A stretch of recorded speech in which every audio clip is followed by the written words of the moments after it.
Hello and welcome back to my channel. I'm Rishita Makhija, your pregnancy mindset coach. And today I'm here to talk about, should we live with our in-laws when we are pregnant? In India, it's extremely normal to live with our in-laws. It's like this big happy family. And we take a lot of pride because it's a very important part of our culture. But while you're pregnant, I have a lot of women coming to me and asking me that, listen, is it the best decision because it might be harming their mental health? So this is a very important question. How do we decide what we want? How do we make it normal on whether we need to be with our in-laws, because it has so many aspects. When you're living with your in-laws, the beauty is you have the support, you have people guiding you, you have, these elders blessing you, you have someone who's going to take care of your child when your child is born, and it's a very genuine support system because it's family at the end of the day. But also, there are cases where the in-laws are not really supportive. In-laws are not really involved. The in-laws are not really, hoping for the best, and there is a little bit misunderstanding between you and your in-laws. So what do you do in such situations? Well, the easiest answer is, if your in-laws support you and you are comfortable living with them, it should be your choice. So you should choose to live with them. But in case you feel that they're only adding on to your grief and they're making your life miserable while you're pregnant, because I know women using these words, that I'm feeling not supported. In fact, I'm feeling way more stressed because of having them around. Then the right way is to make a choice and choose yourself and prioritize your mental health and choose to live without them. But also there's this third category of women that they are not given a choice. They're in this setup where they're having to stay with their in-laws, even though they do not really enjoy it, even though it adds to their stress, even though it's only hurting them. What do women like this do? And also, they have this whole baggage where everybody's speaking about how positive you need to be while you're pregnant. But how do they change this kind of environment in their surrounding so that it helps the baby? Because every single time you're feeling irritated and stressed and you're thinking negatively about someone else, your baby is truly feeling that. And I know this stresses you because you know you don't want to do it, but you're in a situation where you're having to do it because you have no choice and you can't get out of this environment. Well, in this case is where you need to start using these 3 steps. The first step is that you need to start prioritizing yourself in any environment. Let me give you an example. Maybe you're asked to do a few things which you don't want to. It's very difficult for you to say no to. Maybe it can lead to a bigger issue in the family. So you just have become this person who keeps saying okay, but are feeling extremely frustrated. It's time to stand up to yourself. It's time to stand up for yourself and make your boundaries and say that these are things which are important for me. And I know it takes a lot of courage to do this.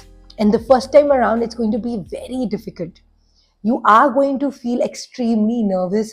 You're going to feel extremely overwhelmed. You're going to feel extremely fearful. But remember, you're just not doing this for yourself. You're also doing it for your baby.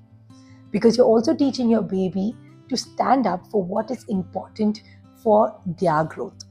So you're going to stand up and be very polite and keep your point ahead and let people know that this is what it's going to be. And the way you can do this is also by knowing your whys. Why is this important to me? Does this give me more happiness? Because once you know your why, you become a way better negotiator. And you will notice once you start prioritizing yourself with knowing your why, it becomes way easier to stand strong in what you believe for yourself and getting that for yourself. Let me tell you, it's not going to be easy. I know it is going to create a few waves in your house, but it's important to do this right now. Second thing you can do is I know we have a lot of negativity towards these kind of people. We really can't think of them in the best way because of the pain they've caused us. But this is your time to go about this. And every morning when you wake up, you're going to send each of them in your house a blessing. Understanding one very simple concept. These are emotionally sick people and they are emotionally hurt. And hurt people will always hurt people. And when you understand that, you will understand that you are someone with a bigger, better perspective in life. And these people are not the people you really want to engage with because you'll have to lower your level. So, what do?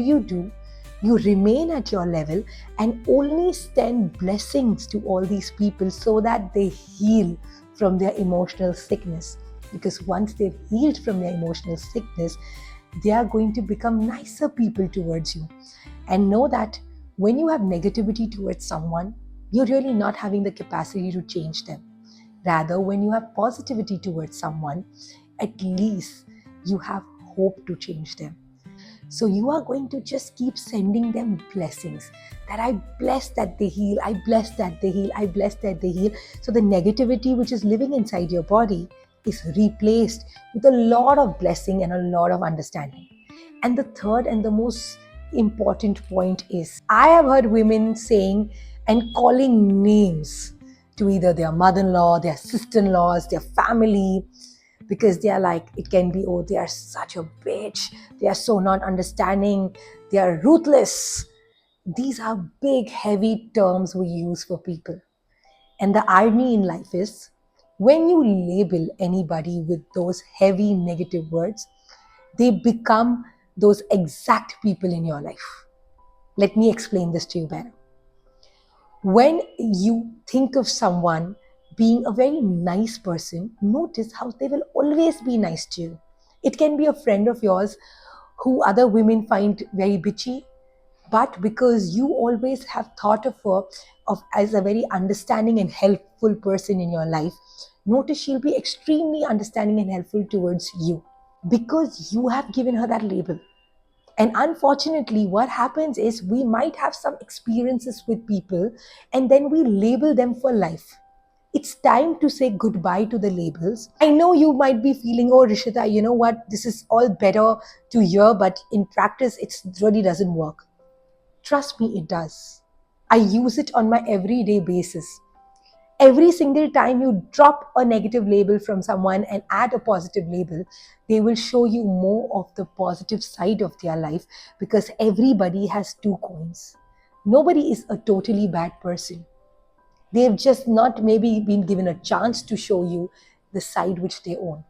If you call your mother-in-law that she's extremely not understanding, we will simply replace it with she's extremely understanding towards me.